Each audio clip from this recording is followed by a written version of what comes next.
the National Conference, it's a very timely and very deserving initiative by the President. Our country, with the number of challenges that it faces at the moment, is drifting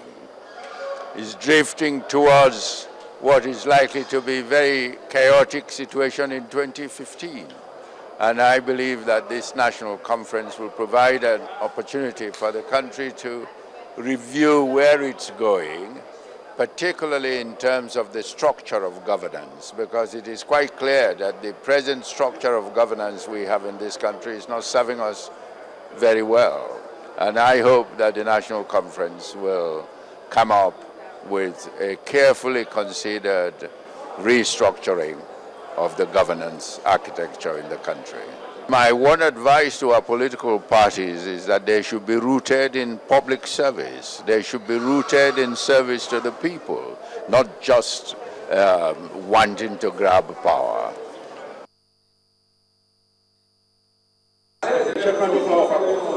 Not all the members of the Presidential Advisory Committee on the Nation's Dialogue could make the visit to Governor Babatunde Fashola, and after the exchange of pleasantries,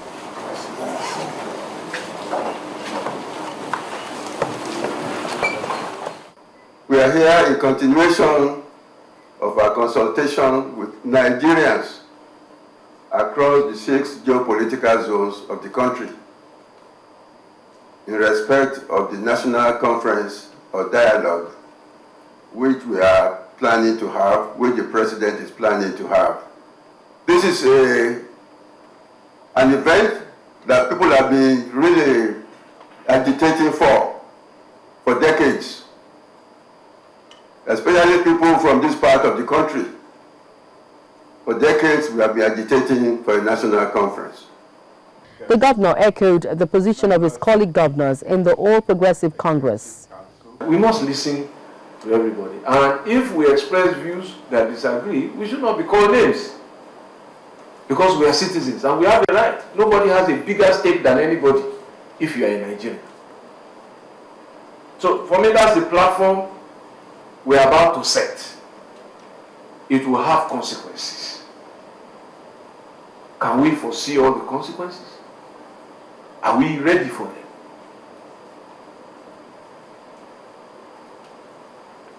So, I've listened to some of the discussions. It is my own view that the position expressed by the governor of Edo is similar to my position. And straight to the venue of the town hall meeting, these Lagos residents wait to air their views. That will give a national conference of 360 delegates from the 16 political zones. The legal framework of the dialogue should be, as most people have mentioned, the executive bill, which will go there. The issues to be placed before the conference is that people should be asked, first of all, whether we want to stay together as a country. And if we agree, and then other issues can then be discussed. We certainly commend the President of this country for at last buying, and I use the word buying, into this historical notion of setting you up for the purpose of national sovereign conference. We say that government should have no representation in the conference. There shall be no representation from political parties. This is not a partisan conference. It's going to be a conference of Nigerians by Nigerians for Nigeria. It's exactly 1 month after the committee was inaugurated by the President, and for the members, the assignment is going as planned. This sensitization across the nation has so far enriched the knowledge of the committee, and it's expected that the experience gained, if properly harnessed, would help shaping the eventual outcome of the conference. Loretta Chiogo, Channels Television News. Mr. John Oloyede joins us this morning. He's a legal practitioner to continue our focus on this national conference debate. Thank you for coming on this morning. Good morning. Well, the thing is, I mean, this conference, the trips they make across the country will never be short of controversial statements, and we should expect more of them when they do visit other zones. I mean, you heard some of those that were echoed in Lagos, some of them similar to that expressed in Edo State as well.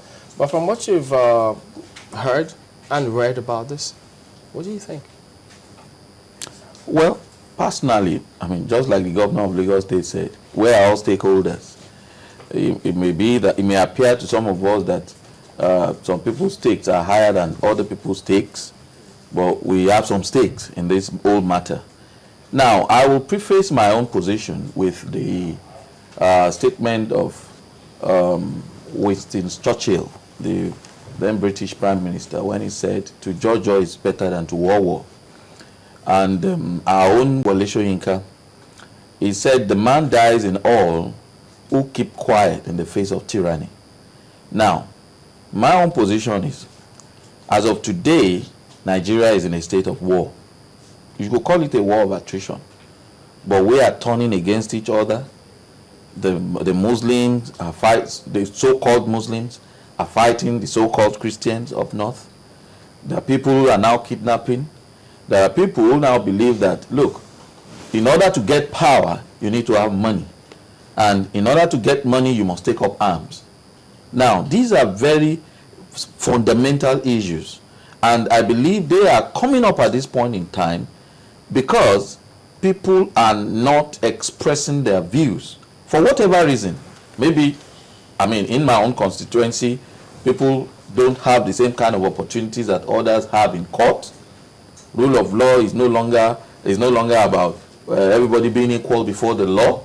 So you have to do something in order to have a stake, in order to stake your own rights. And that is the situation we find ourselves in. So we have to sit down now and talk. All right, look at this perspective. I mean, certain groups say there's nothing wrong with laws. Yes. If we implement about 50-60% of them, we will be doing okay. And some of them think, as a matter of fact, it's just leadership. Just do the right thing, provide power, electricity, sort poverty out. And they think, look, you won't need this conference. While others think we need to talk. So what if those who say we need to talk come forward and talk, while those who think nothing wrong with it now say, well, we told you, all of what you've itemized can be sorted out if we do the right things in terms of provide this, this, and this. Would that form a common ground for both sides?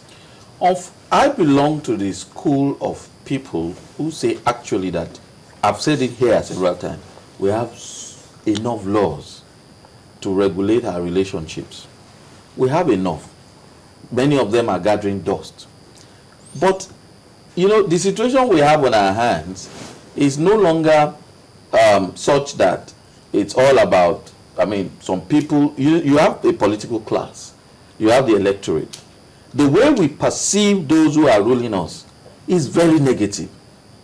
If only for that reason alone, I believe that, I mean, we have modeled our constitution after the American constitution presidential system.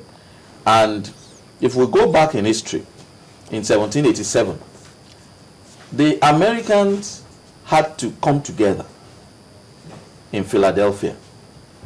Well, whatever name they called it, it had so many names. Constitutional Conference, Federal Conference, Philadelphia Conference. Whatever name they called it, they all decided to sit down together, and it took them 4 months. And they produced a model constitution that has regulated their relationships for the past 250 years or more. But they sat down. Now, at the point of converging in Philadelphia, there was the fear that this whole meeting was just a prelude to the final break up of the entity. But by the time they finished talking, surprisingly, they all went away with some joy, and they said, look, if we all agree to this, let us try it out. And they've tried it out for over 250 years. It has worked for them. I don't want to be negative, and I don't agree with the situation where politicians who some years back were clamoring for a debate, for a discussion, are suddenly saying, oh, no, it's coming too close to an election year. What election? And they say they don't trust the intention. What election? Are you talking about an election that is already subject matter in courts of law? People are already challenging, they are already saying, no, the sitting president should not contest. It's already sub judice. You talk of the Anambra election that is coming up in less than 2 weeks' time. Some parties don't even know their candidates. Why do we talk about an election that may actually be a prelude to the breakup of this country?